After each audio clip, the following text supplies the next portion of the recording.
দাঁতে, যে ম্যাঙ্গালোর শহরে বড় হয়ে উঠেছিল, সে প্রথমবারের জন্য তার জন্মভূমি গ্রামে ফিরে যাচ্ছিল। গ্রামে ছিল তার পূর্বপুরুষের ভিটে। দাঁতের পিতা সেগুলো বিক্রি করতে চাননি, কিন্তু নিজের পিতার মারা যাওয়ার পর দাঁতে নিজের পূর্বপুরুষের ভিটে এবং জমি একটি হোটেল কোম্পানিকে বিক্রি করার জন্য নিজের গ্রামে যাচ্ছিল। গ্রামের অলিগলি পথ বেয়ে দাঁতের গাড়ি চলছিল, কিন্তু মাঝে মধ্যেই সে বিভিন্ন মানুষের চিৎকার আর ঢোলের আওয়াজ শুনতে পাচ্ছিল। আর দূরে কোনো উৎসবের আলোয় রাতও ঝলমল করে উঠেছিল। দাঁতে তার জীবনে এই সব কিছু প্রথমবারের জন্য দেখছিল। এই সব কিছু দেখতে দেখতে যখন সে নিজের গ্রামের বাড়িতে পৌঁছল, তখন সে দেখল যে তার গ্রামও অন্যান্য গ্রামের মতোই খুব সুন্দরভাবে সুসজ্জিত, কিন্তু সেখানে কোনো উৎসব হচ্ছিল না। ও যখন তার বাড়ির কেয়ারটেকার কাকাকে জিজ্ঞাসা করল যে এই সুন্দর সাজানো গোছানো কিসের জন্য, তখন তিনি তাকে বললেন যে গ্রামে আগামীকাল ভূতকোলা উৎসব পালিত হবে। দাঁতের কাকা ভূতকোলার ব্যাপারে তাকে বলতে লাগলেন, কিন্তু যেহেতু রাত অনেক হয়ে গিয়েছিল আর দাঁতেও ছিল ভীষণ ক্লান্ত, ও নিজের কাকার কথা শোনার আগেই ঘুমিয়ে পড়ল। পরের দিন হোটেলের লোকজন তার বাড়িতে এলো। হোটেলের লোকজনকে নিজের জমি দেখানোর পর তাদের বিদায় জানিয়ে সন্ধেবেলা দাঁতে যখন প্রপার্টির পেপারে সাইন করছিল, তখন সে আবার সেই ঢোল আর চিৎকারের আওয়াজ শুনতে পেল।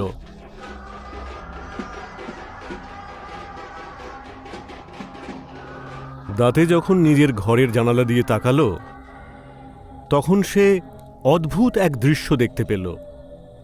দাঁতে গ্রামের সেই উৎসব দেখার জন্য পেপারসগুলো ঘরে রেখেই বেরিয়ে পড়ল।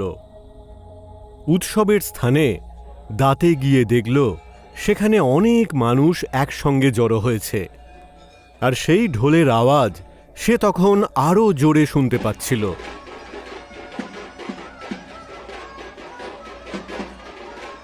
দাঁতে সেখানে পৌঁছে ভিড়ের পেছনে দাঁড়িয়ে দাঁড়িয়ে সবকিছু দেখতে থাকল।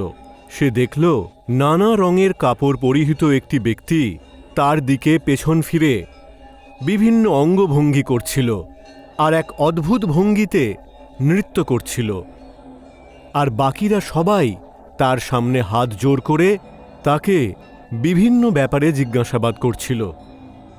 দাঁতে কিছু বুঝে ওঠার আগেই সেই ব্যক্তি হঠাৎ নৃত্য বন্ধ করল, আর সে ভিড়কে ঠেলে দৌড়ে দাঁতের সামনে উপস্থিত হল আর ওর দিকে এক দৃষ্টিতে তাকিয়ে রইল। দাঁতে সেই ব্যক্তিকে এত কাছে দেখে অবাক দৃষ্টিতে তাকিয়ে রইল। সেই ব্যক্তির গোটা মুখে হলুদ রং ছিল, আর তার গোটা শরীরে বিভিন্ন রকমের গহনা। মাথার ওপর ছিল জংলি শুয়োরের একটি মুকুট, যেটা ব্যক্তিটিকে করে তুলেছিল আরও অদ্ভুত।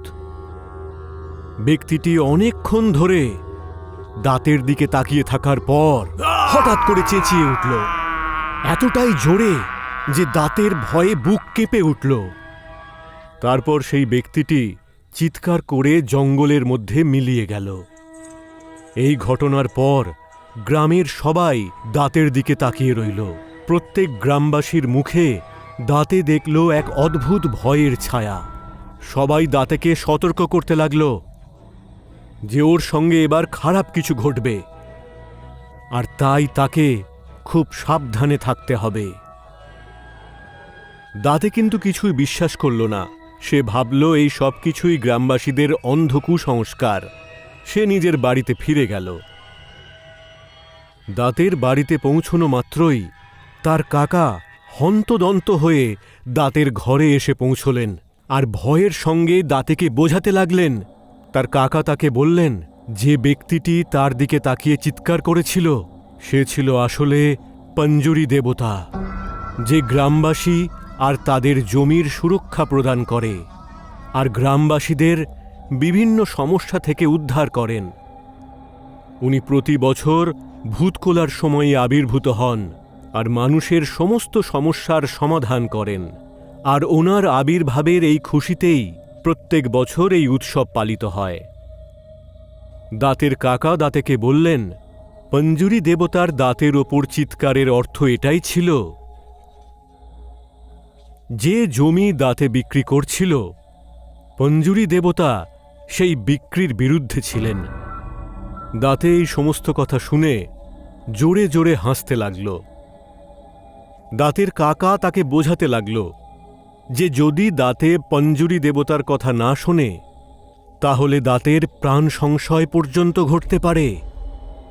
সেটা শুনে দাঁতে নিজের ঘরে রাখা প্রপার্টির পেপারসগুলো নিয়ে তাতে সাইন করে নিজের ঘরে গিয়ে ঘুমিয়ে পড়ল।